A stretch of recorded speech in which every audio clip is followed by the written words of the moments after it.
Thank you. Thanks very much, Jamil, and thanks, Fina. That was a fascinating discussion, and I hear Donald Trump gets up very early, so you never know. Next, we'll turn, as Jamil said, to another key issue in Europe, how to secure safe, independent, affordable energy for Europeans, which of course has been on all of our minds as the conflict in the Middle East has unfolded in these last few weeks and has thrown doubt on Europe's ability to receive oil and gas supplies necessary to power this continent.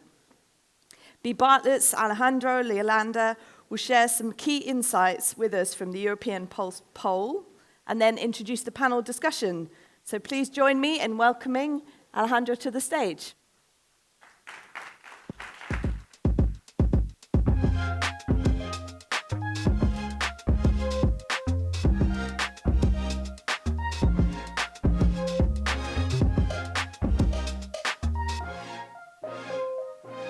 Good morning, everyone. It's a pleasure and a privilege being here in Barcelona with you. Let's see about the energy. We've discussed this yesterday and this morning as well. We are in the middle of an energy crisis that is affecting our families, our industries, and is testing the capacities of our institutions and our companies. The European Pulse poll was performed after the conflict in the Middle East started. So it offers the view of the European citizens as how we should respond to this crisis. And here on the screen we have the first headline of the results.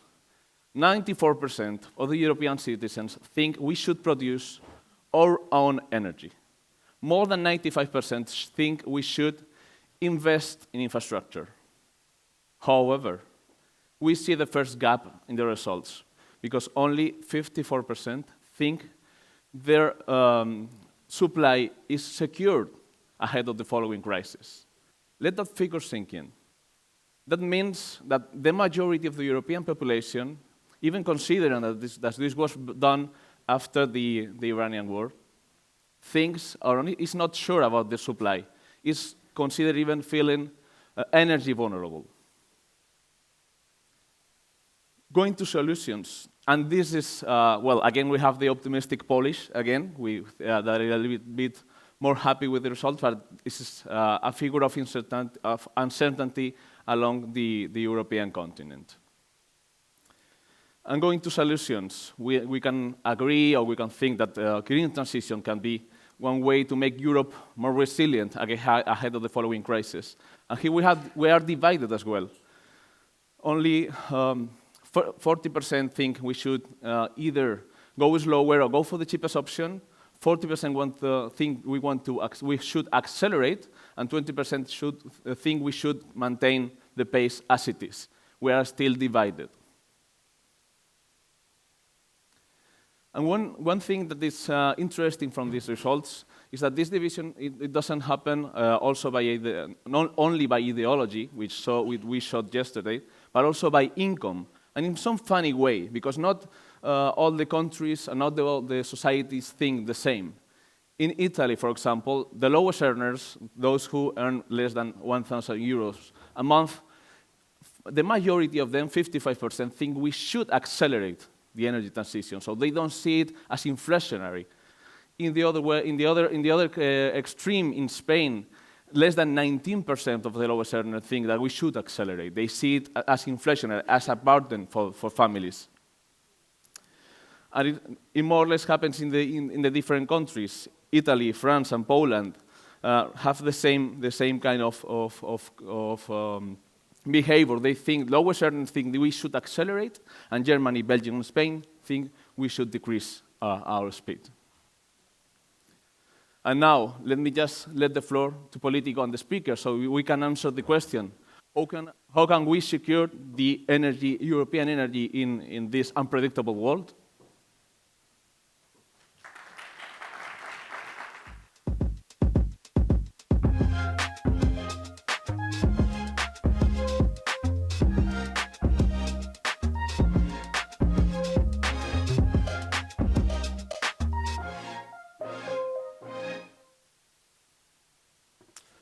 Good morning still. My name is Aitor Hernandez Morales, and I'm a senior reporter with Politico.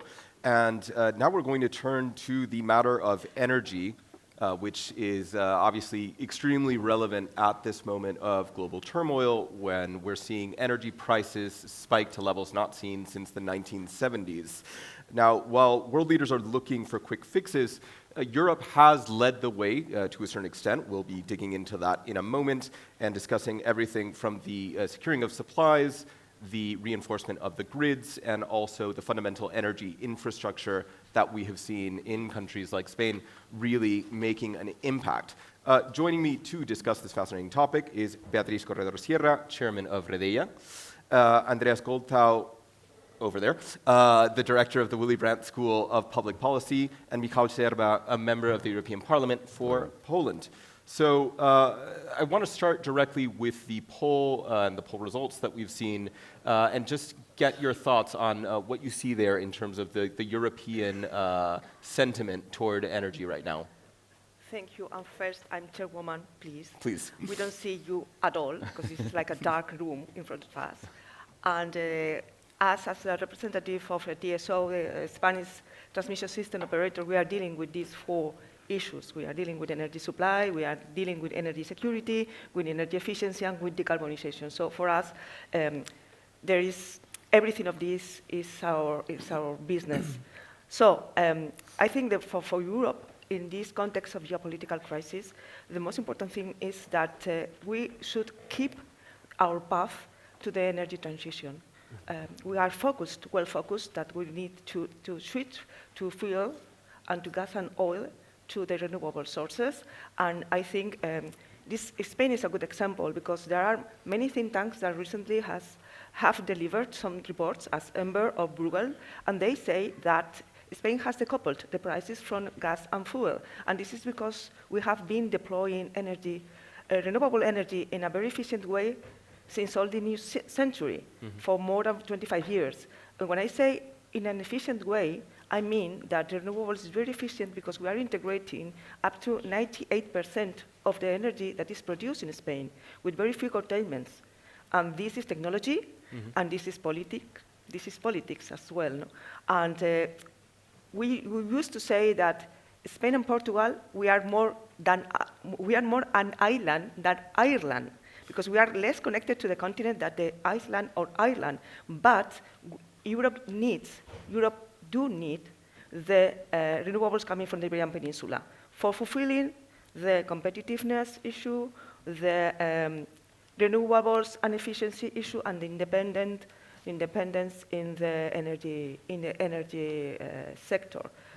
So yes, we are willing to get Europe what they need, that there are renewables in a very efficient way, and the low prices. At lower prices, exactly. Yeah. Sir. So it's very important to discuss this polls and results because we have to make sure that we are living in times of uncertainty. And also energy connects directly to security and defense. So what we should focus on, first of all, it's we need regulatory simplification. I'm presenting this as a representative of the European Parliament. We need to have a grid expansion, security of supply, and technology neutrality, especially on nuclear. And this is also a Polish experience and a part of our mix we are working on. Friendshoring, joint purchasing, and of course Ukrainian integration and infrastructure protection are not inspiration. They are necessities. So we need to remove disputes and go to the transition, which will accelerate naturally. Of course. Yes. Right. Well, first of all, thanks for having me. It's and for having me on the panel. I think I take away three things from the poll. One is most Europeans feel insecure when it comes to the current energy situation, one way or the other. Second, they support a transition towards non-fossil alternatives, that's renewables, and that's across the board, wherever you look. And third, they want governments to do more. I think this is the key takeaways I have. Now, the question really is, what is it that governments want to do and what is it that they can do? And here, I guess, it's good to recall what Letta said on the other panel. He talked about the difference between urgency and structure. If you ask governments to do more at the moment, then very often people think about prices at the pump. Yeah. Gas prices, electricity prices, bring them down at all costs. But the problem is, if you take the wrong step here, it might hardwire existing patterns into a system that you need to fundamentally change, and that's the structural bit. So I guess, the key point here is essentially what is it that European governments make of the current situation, not only of the poll, but also of the crisis, and I guess that will determine our system, but also our energy future for decades to come. Well, you set up a very interesting question there for all three of you. Do you think that Europe is responding adequately to the current energy crisis and to the Strait of Hormuz crisis? Are the right lessons being learned? I would say, to be perfectly honest, no. We're in the second major energy crisis within 4 years. We, to some extent, have a crisis that is a lot more severe than the crisis in 22 and 23. In 22, we lost maybe, 1.5, 2 million barrels of oil. Now we lost 15. In 22, 23, Europe lost 150 billion cubic meters of Russian gas. That's right. But there were options to replace, and that's gone at this moment in time. And what you see is essentially prices reacting. At the TTF, the European hub, prices went through the roof, came down a little bit. Oil prices did the same. And at the moment, my feeling is that a lot of European governments sit there on their hands and watch things unfolding. Because what they don't see at the moment is the structural consequences of high gas prices in a couple of months' time. Oil is something you see immediately. You see that the price is at the pump. Gas is something you see only later, and that's going to come back haunting them the moment we go into the fall, the moment prices pick up also for consumers, for industry, for households, and once we need to replenish reserves that are empty at the moment. There is not very much that I can see in terms of coordinated response, neither on the demand side, which we need to take care of right now, nor on the supply side in terms of possibly talking to other big demand centers out there, saying what can we do in order to collectively find an answer to the current crisis and deal with the existing supply that's there. So I think there could be a lot more could be done. Sir? Yes, I just want to make it clear that there is no European security without energy security. Mm-hmm. And of course, I would like to come back what you already tackled. Dependence on Russia was a mistake. And let's not repeat it with others. So the transition must also be secure, and what is important for me as a politician, it has to be affordable. Otherwise, it will be rejected. And so energy resources are now pure geopolitics, and also the lesson learned. We have to learn this lesson from the Iranian war. So energy resources are now pure geopolitics, and Europe cannot import its energy future. We have to work on this, and Poland is also an example of a country which is we have no dependency on Russian oil or gas anymore. And at the same time, we are investing in nuclear energy, and also on renewable projects. I may say that I think the European Union is acting, and I used to say that we all should be optimistic but activist. And from this point of view, I think the grid package and the energy highways initiative, they are going in the correct way, because the grid package mean that the European Union should be more joined. Enrico Letta, in his report, they focus on this claim that is one Europe, one market, and he always highlights that one market regards as well energy market. And I think the design of energy market should be, in my opinion, redesigned, because now the energy market in Europe is not the same as when it was settled. And of course, every country has its own sovereignty regarding their mix in the energy. So we all should be able to join our forces. You have different sources of energy than us, and then we should join it together. But the main and most important thing for that are interconnections. If we don't have strong interconnections between each other in the levels that the European Commission has settled, they have said, at least you should have 15% of the interconnection regarding the installed capacity you have. Spain and Portugal, we are under 3% of interconnections to the continent. And this is very bad for us because we cannot export as much energy as we should, but it's bad for Europe because they need our renewables to complete the energy mix that they are aimed to have in 2040 or 2050. So interconnections are very important. And now the Green Package has a responsibility to join the resistance of the national governments to who is the one that is better for planning these interconnections. Are the national governments, or is the Commission that should decide what are the main steps that every country should accept? Because interconnections are only in the national responsibility, then every country is going to be looking for their own, of course, their own citizens' benefit, but the citizenship should be thought in a European and continental way. So interconnections, not only in electricity, but in electricity, most of all, should be a European issue.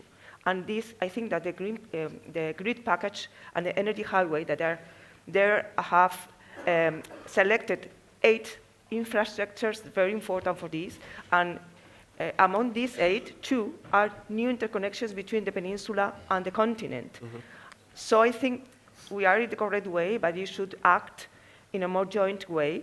And Recoleta and the €1 market claim, I think, is the base for this. I have to ask you on the interconnections issue. I remember probably a decade ago being a journalist in Lisbon and attending a conference with then Prime Minister Mariano Rajoy, Antonio Costa, and Macron, announcing the grand interconnection that was going to happen, which to this day... The last interconnection happened in 2015, and the next is going to happen next year in the end.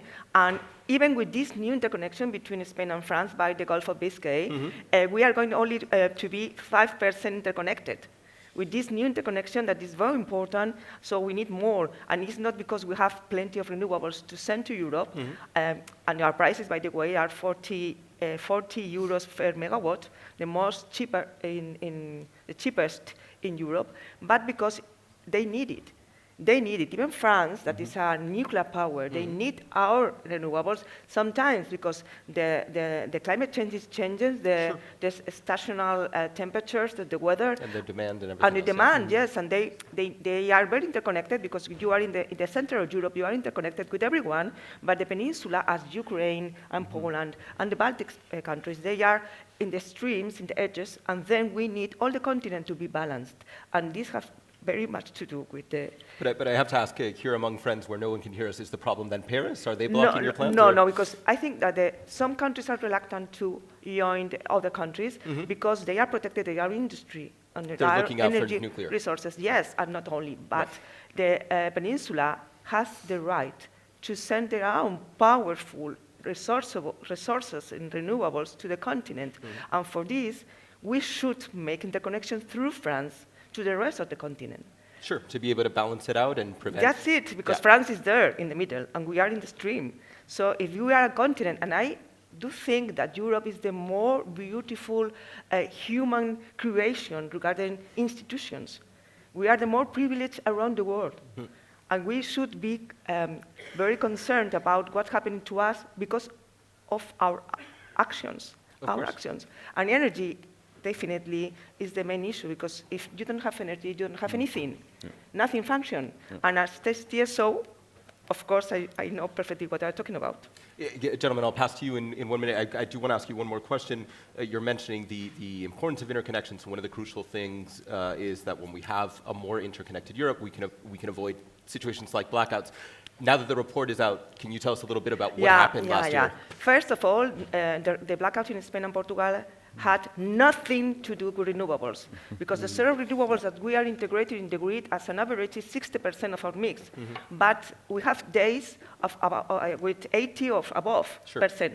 So it's nothing about renewables. We are integrating in a very efficient way. The report that has been delivered by the expert panel coming from Europe and other expert panels that have been studying this event for a year, they are all have a consensus about what happened.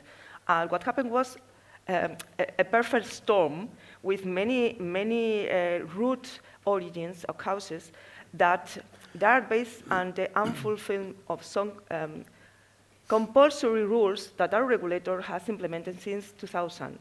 And these compulsory rules has to do with the control of voltage, that is compulsory, and some of the power plants that were disconnected when the tensions were on the ranges that were regulatory permitted. So nothing to do with the renewables, nothing to do with inertia, nothing to do with the synchronous potential, nothing to do with nothing of that. It has to do with we have a multifactorial, unprecedented, and unexpected issue all over Europe, and we have learned that the issues regarding the control of voltage are very sensible for all of us. So we should implement several tools and big devices, and shunt reactors, as the synchronous compensators, as the many things that we should, by the way, produce ourselves, because we should not only, energy is not only the sources, but the infrastructures we need. And it's not only the cables, it's not only the towers. There are these transformer reactors, and we need to be self-producers of this. So, lesson learned, control of voltage, and to be very clear, if we compare the electricity system with a human body, the TSOs, we are the brain and the spine, but this body has already a heart. So this body can die because of a heart attack. And it's nothing to do with the TSO, because these generators, they have as well, they have obligations to fulfill to secure the system stability. And if they don't fulfill these regulations, the system is weak. So we should implement more supervising to these actors in the electricity system, even these very small power plants, because in Spain, for example, we have 8 gigawatts of small power plants on the roofs. 8 gigawatts is more than all our nuclear power. So it's very important to have this kind of supervision tools. But to end, nothing to do with renewables, nothing to do with the TSO, but with some new issues that we should be aware of all around Europe. Gentlemen, if I can ask you guys precisely about this. Yeah. I just wanted to agree with you that the infrastructure is the backbone of the system. So we need to concentrate on this. And in the European Parliament, we are working now on the legislative package on military mobility. And of course, we are also concentrating on strategic military mobility corridors. We declared 4 of them. 3 in Poland, 1 in Spain. It's not a secret information. But what we have to do, we have to invest. So for energy security is now part of military security. And without stable energy, neither the economy nor the armed forces can function. And of course, we have to invest in grids, as you said, and in interconnectors. And without strong transmission networks, the transition will not remain. Will only remain on paper. Is there sufficient conscience? Because I used to be on Politico's energy team, and the running joke there was that grids are the most boring thing in the world until you have a blackout, and then everyone's suddenly fascinated with grids. When it's not an emergency situation, are we paying enough attention, and are we investing enough in reinforcing the system? We should pay attention to this, because it's about resilience, it's about readiness, it's about also protecting our critical infrastructure. And this Spanish, let's say, example or case was also it had an importance, let's say, in our governments, in the wake-up call, in the discussions within the European Parliament. So this is extremely important. And So security is built with pipelines, terminal storage, not declarations. Andreas, I don't know if you have anything to add on the grid issue in particular, if you want to take us more to the broader perspective of what Europe needs to do to reinforce its energy security. Well, look, I mean, there's a couple of things the European Union is doing and various countries are doing, and Spain is leading the way. And that's essentially about, it's all about decarbonizing the system, one way or the other. And decarbonizing the system, it comes in two ways, right? One is to decarbonize the energy system. That's electrons mainly. So here we're talking renewables, here we're talking solar, wind, green electrons feeding the grid, and that's exactly where all the infrastructure components come in. Just a quick number here, the Germans, every other day in the summer, they run on 120% renewables. Yeah. You know, a $5 trillion economy can do that. And trouble is prices go negative, and that's not good. So you need that continent-spanning grid, and I totally second what has been said. But that's only electrons. Electrons is 20% of the energy demand. We need to think about molecules as well. Yeah. And that's essentially where the bigger problem comes in, and that's where the European Union hasn't done that much, because we rely on markets that are volatile, fossil, and give us a massive headache every now and then. Think about Hormuz. Yeah. I mean, you know, don't call us a wake-up call. We have been there. You know, we should have done more. And so the question really is, how do you reduce your vulnerability and exposure to volatile fossil fuel markets? And the answer is, well, in part you electrify what you can electrify, that's transport. Just do away with combustion engines. That's the past. 40–50% of European oil demand is in transport. If you electrify that, you have half the job done. But the second part is you go for green molecules, and that's exactly where hydrogen, POLITICO technologies, and these kind of things come in part homegrown, in part we need to import them.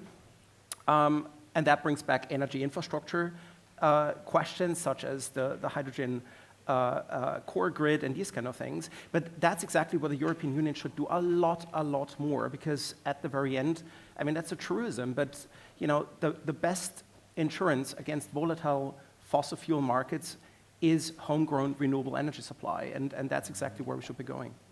Let me just ask, because you mentioned that transition, it looks like there's broad agreement that this would be very positive for Europe's energy supply and to help us a bit more autonomous with that. And yet it is one of the things that's been most controversial the past few years and gotten a lot of pushback. So how do we square that circle? How do we continue making that transition happen that will ultimately make us stronger, but also bring the public with us, because they do feel like they're being removed from that conversation? I'm tempted to pivot here and give that question to someone from politics, but we can start with you, and then I guess I would say two things. One is a change the narrative, right? This is not about cost; it's about economic security. And the moment you change the narrative, second point, your investment is not one that drives up prices. It is one that brings them down in the long run. And because the marginal cost of production for renewables is zero, once you have the infrastructure there, you produce at zero marginal costs. And that's exactly where you want to be at some point, ideally very soon.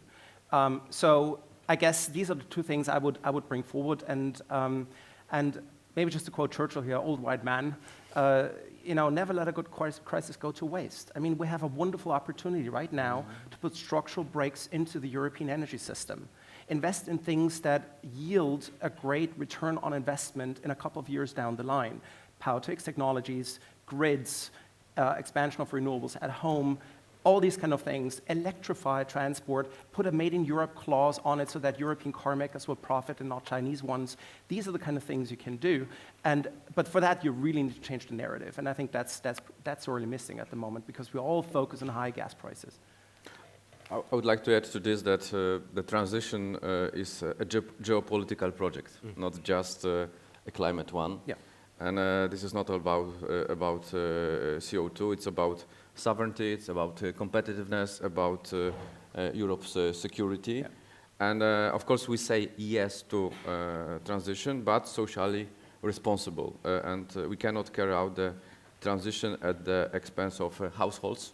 Otherwise, we as politicians will lose also public support. So CO2-related taxes directly translate into higher prices for end users. And we have this debate within the European Parliament on ETS2. Because citizens are exposed to anti-transition, this can influence our citizens, and these taxes can go directly and transfer into higher prices for end users. So the speed of transition must reflect security needs also, and the question is not whether to transition, but how to do it without risking blackouts, but also what I want to add, price shocks. Right, right. And I think it's very important to be aware that our infrastructures, they do impact in the territory where communities are living.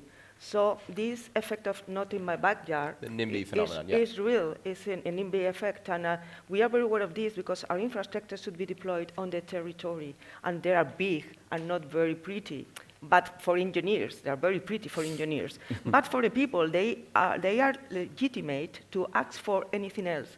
So if you have a rentability, you have a profit, not only because of you are a company, but because you are talking about the sustainability, about efficiency, about the prices, but what about my neighbors? If you're a mayor, of course they ask, what about my neighbors? And for their neighbors, you should ask as a company, how can I help? How can I do it better? How can I get that when I left this territory, the territory is better than before? And this is very complicated for a big company because you should be very locally. And to go very locally implies that your organization in the company should be aligned to go to the territory very close to the people. But I think this is, we should choose two main bottlenecks for the deployment infrastructure. One is this, and the other is permitting. We haven't talked about permitting, but they are very linked, because for permitting, you need a mayor, or you need a region. Then you should say to these people, this is going to be better for your neighbors. How can I help? If not, they should be not in my backyard. Go there. I'm perfectly familiar with the example that you're mentioning. A couple of years ago, ahead of the election, I was in Aragon, and there were people outside of Teruel who were saying this exact thing. Yeah, but not only Teruel, it's around all Spain. All over. But they were saying and I think that Germany and Netherlands and Poland and exactly, everywhere. and that a solar company had come in, set up their panels, no one had What benefited about me? from What it. about and, me? and not only that, they had abandoned the material there. And what the mayor of this town was saying was, I'm not anti-renewable, but I'm anti-this. This has not benefited anyone in my village, and on top of that, now it's even harder to reconvert that land. Is this a space where the government or regulators should be interfering versus leaving it up to a company to decide? Yes, because our company has decided that we are going to do this. There no economical profit without social profit. This is our claim. But we need the regulators to accompany us, because we are a listed company. We are not we are a public company regarding the stock exchanges, but we are a private company. So if you go with this kind of initiative to share with the community, it's more expensive for your project. So the project profitability is low. So for us, this is not a question, because this is existential for us. We should go together with the community, but the regulators should have in mind that the standards of all the devices of the materials we need, and the standards for innovation, because the grids and the infrastructure should be technological avant-garde devices. Innovation, social acceptance, this is not for free. So all the regulations should have in mind that we should accompany the community, and the best for the community is not always just to get a lower price for the system, but the system should be sustainable, should be innovative, should be social acceptance. If not, we are not going to be there. So this is for all the regulators in Europe, that we should have some standards that are common regarding the prices, the devices, the origin of the infrastructures, and then social acceptance and technology. Yeah, if not... I agree with you, and we need this smart regulation on the European level, but also on national level, and sometimes on local level. So the regulation that protects the interests of the citizens, but also makes the system stable. But also, let me add at the end that we have a new priority, which is protecting critical infrastructure, and it should be treat it the same way we treat military infrastructure. I think the European Commission is about that, yes. Yes, we are sure about this. Well, unfortunately, that's all the time we have. I would like to thank you all for being with us. Right before we do a quick stage change, I would like to let you know that my colleague Jan Chensky will be up next, and he's going to bring you up to speed on Europe's most strategic industry, cars. First of all, thank you very much to the panelists. And before we welcome Jan, we will have Ramon Mateo up to look at those exclusive polling results. Thank you.